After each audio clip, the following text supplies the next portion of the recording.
This happened to me almost 8 years ago, and I've never stopped thinking about it. I was in my early 20s at the time and was camping out in the wilderness of Upper Idaho. I wouldn't say I was an experienced camper yet, but I did go out pretty frequently on long hikes and knew the basics of camping. Also, in that territory, there was a lot of wildlife, including black bears and grizzly bears, so being prepared was a must, which deterred a lot of casual hikers and campers. Not many people live up there either, and you'd only see the occasional tourist also hiking a trail. Most of the campsites in Upper Idaho are not very crowded. Admittedly, it wasn't necessary, but I made an effort to avoid tourist hotspots, opting instead for less traveled paths.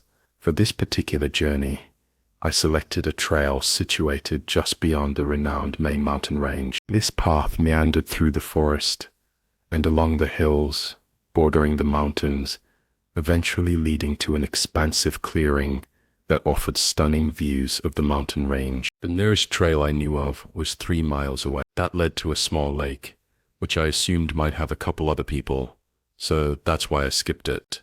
I was right though. My whole hike there, nobody else was around. The trail seemed basically unused, and when I got to the campground, it was open and empty. I set up my tent on the far side and found some big stones to build a fire pit with. I think I had 2 or 3 hours of daylight left, so I wasn't planning on doing much for the rest of the day. Just sit around the campsite and think about my plans for tomorrow. When the sun set, I built up the fire and roasted some marshmallows while stargazing. The whole valley was really quiet, just a subtle breeze coming through and the occasional wildlife calling out.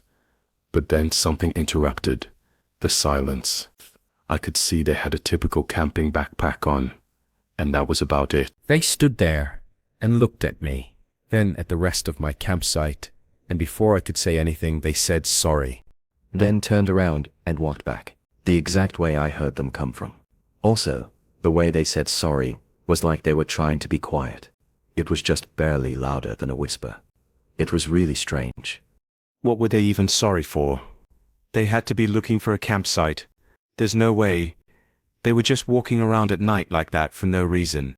It felt really, I guess, unsettling. I didn't feel in danger, but the way they acted was just out of the usual behavior of any hiker I'd ever come across. Their footsteps walked away, turning into these subtle, quiet nights. It was just moments ago, as if nothing had happened, despite the unusual interruption. I ended up going back to stargazing and relaxing only a few minutes afterward. I hoped wherever that guy was heading, he'd make it there soon and safely. But aside from that, I didn't think too much more about it. Several hours went by, or at least it felt like the clouds started to roll in, blocking out the moon in stars and casting a shadow over the entire forest. I wasn't exactly tired or ready to sleep yet, so I sat along the campfire and hoped I'd eventually get bored and sleepy enough to call it a night. But then I heard footsteps again. They were more rushed this time, almost like panicked footsteps running through the woods, in the exact same place the man came from earlier in the night. I stood up, getting worried as they approached. Then he came into the lights. I could tell by the backpack and his general figure that it was the same hiker from before. He walked further up this time, enough for me to see him better. He had a medium scruffy beard and oily black hair, along with some signs of distress on his clothes, as well as dirt scuffed over his face, and his eyes were wide, like he was scared, yet his mouth was straight and emotionless. "Is everything okay? You probably should have made it to your campsite by now. It's pretty late." The man stood there catching his breath, but keeping on guard. His eyes looked over my right shoulder for a second, then back at me. "Are you lost? Maybe I can help," I said. He then muttered no under his breath, saying he was just hiking out in the woods and didn't mean to bother me. He spoke slowly though, and the whole time his eyes were constantly shifting to something on the right side of me. He'd only look for a split second, then his eyes would lock back onto me. Listen, you look pretty nervous. I can help, maybe send a radio message for you or whatever you need. He seemed to ignore what I said, but he then suddenly locked his eyes on me more intently than before. You are camping here right now. Why, the way he asked it was really unsettling. His eyes darted to my right again, and I couldn't resist the urge to look over my shoulder. Empty, dark woods. I saw nothing. I was getting really creeped out now, and wasn't sure how much more I wanted to talk to this guy, let alone try to help him with whatever was going on. Then he asked something even more creepy. Is it just you here? Are you alone? Where are the others? Taken aback by the question, I hesitated to respond right away, and before I could even answer, he spoke again. Have you been following me? Something was off. His manner was changing, and he was tensing up. I said no, and that I didn't know what he was talking about, but then his eyes shifted onto something over my shoulder again. However, this time, they didn't shift back to me. His wide, hollow eyes were locked onto something. He asked one last question. Then, why are you with her?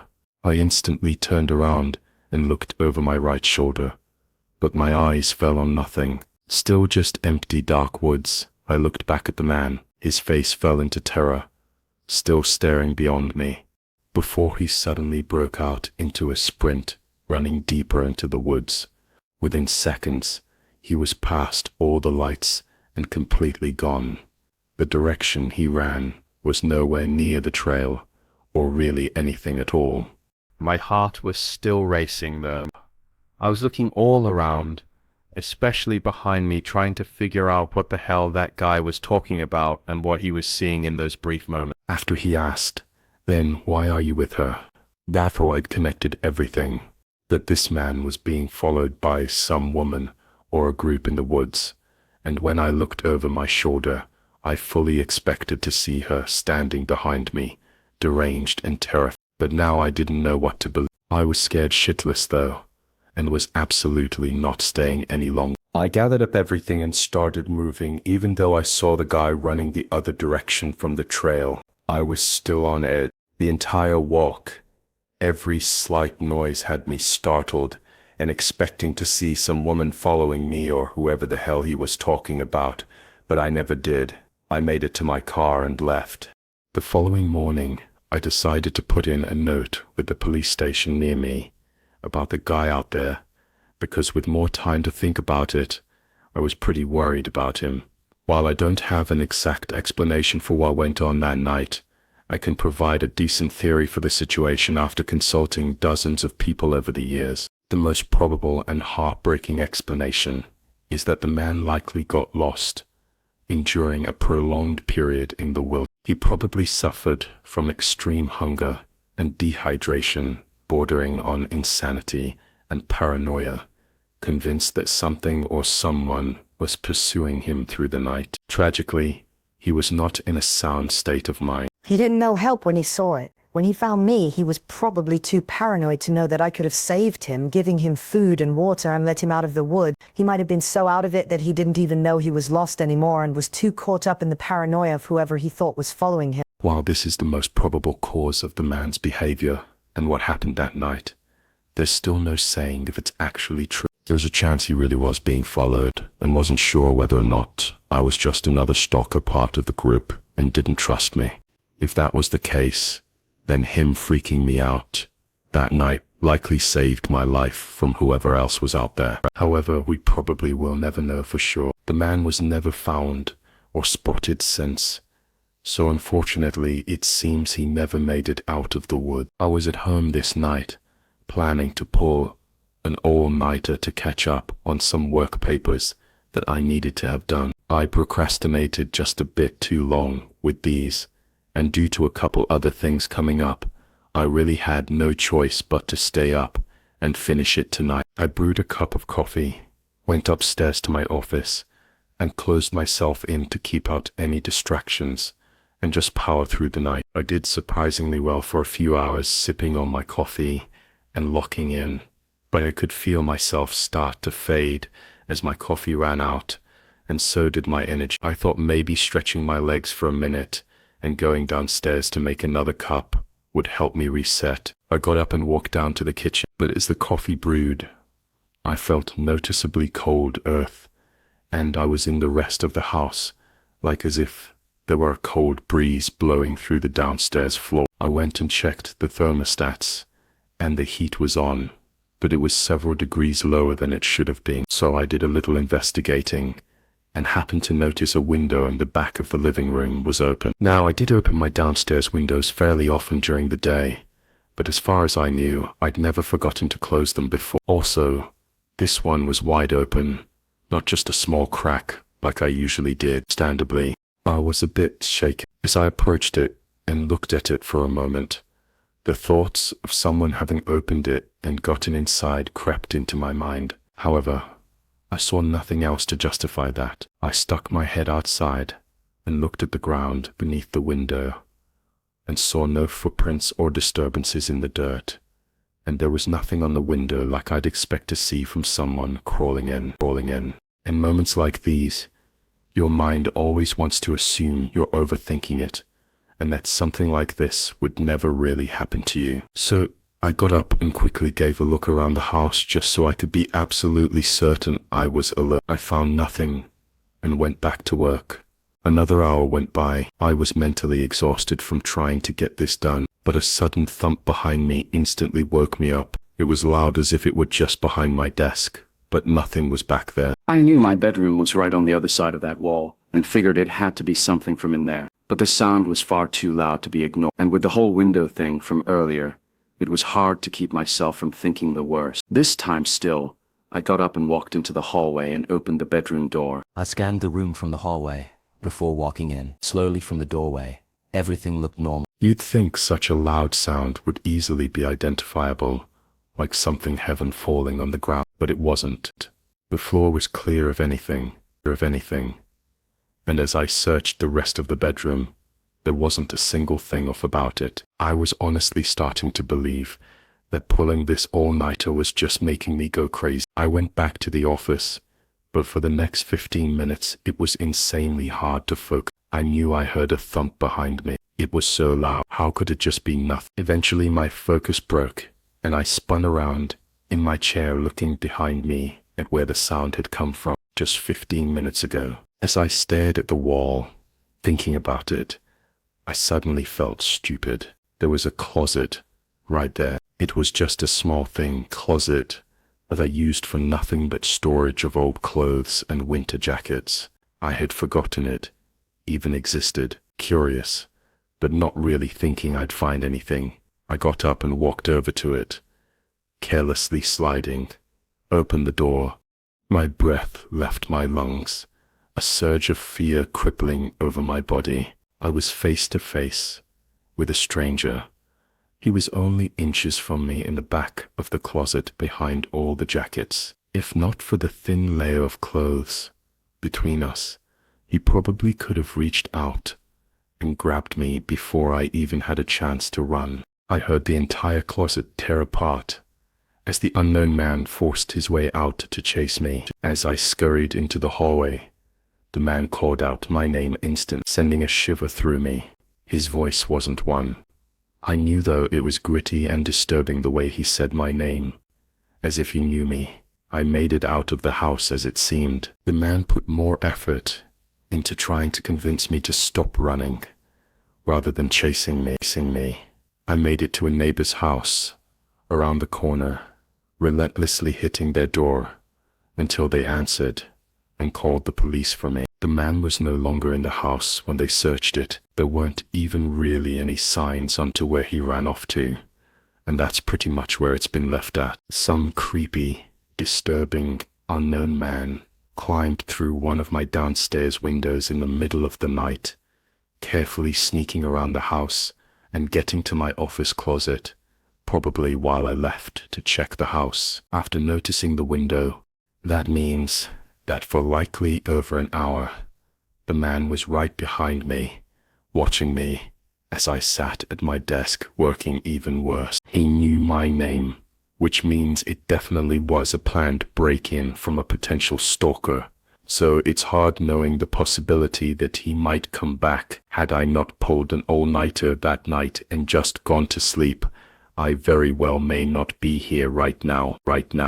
This was only a month ago. It was the weekend, and while I usually chose to stay home and do nothing, this Saturday was different. One of my best friends was celebrating her birthday, so I kind of had to go. It wasn't supposed to be a big party, only our close group of friends, maybe having a couple drinks and talking for a few hours. I lived in an apartment just a 10-minute drive from my friend's house, and around 6:30 I drove over there. The party was nothing special, but I also was a little tipsy still and wasn't going to risk driving. Maybe against my better judgment, I decided I'd just walk back to my apartment. My friends said it was good for me to leave my car parked in their driveway, and I'd made the walk plenty of times before. It was just 25 to 30 minutes, and mostly through the quiet suburb. I said bye to the rest of my friends that were still there, then set off on the walk home.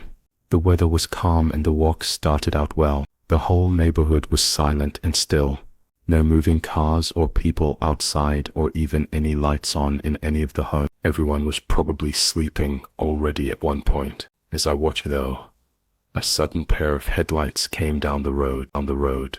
They weren't too bright, and they were going slowly until they got really close to where I was and rolled to a stop. They cracked their window, but with it being dark and them not fully rolling it down, I couldn't really see them at all. The man's voice called out asking if I was okay or needed a ride anyway. I said I was fine and thanked him, and without any further conversation, they drove off. I thought nothing of it from his voice. His concern for my well-being seemed genuine. I continued down the same road. A few more minutes passed, the neighborhood remaining silent, until a street sign ahead of me reflected a light from somewhere behind. I turned around, seeing that same car coming down the road opposite of the way he came down before. He ended up pulling off to the side of the road though, and parking rather than passing by me. I still found it strange that he turned around and came back this way only to stop and park as soon as he was in view of me. Seemed like a really big coincidence. I kept walking, checking behind me a few times, but the guy never left his car, and eventually he was out of sight. I made it to the next section of the neighborhood, hoping this was nothing to worry about.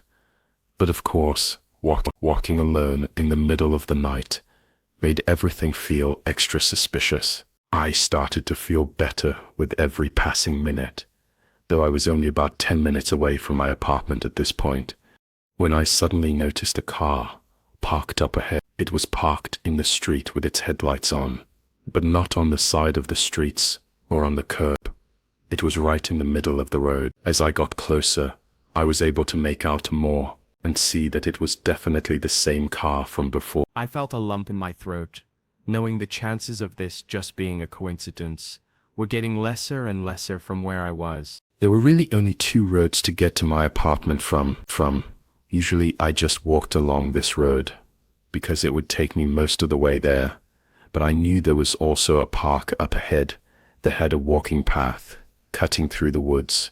I rarely used it because most of the time I made this walk, it was at night, and the path through the woods didn't have any lights or anything, so it was usually safer just to stay on the street. I was thinking this might be a scenario where it would be less risky to go through the woods rather than walking past the car. That was clearly watching me a bit too much for comfort. However, as I got closer to where I knew the entrance to the trail was, I realized the car was parked strangely close to it, like they were only a little bit ahead of it, so I could make it to the path before passing the car. But it almost seemed too perfect. As I got closer and closer, the more I looked out at the woods, the more uneasy I felt I had to go with my gut. I kept walking past the entrance to the woods and toward the car.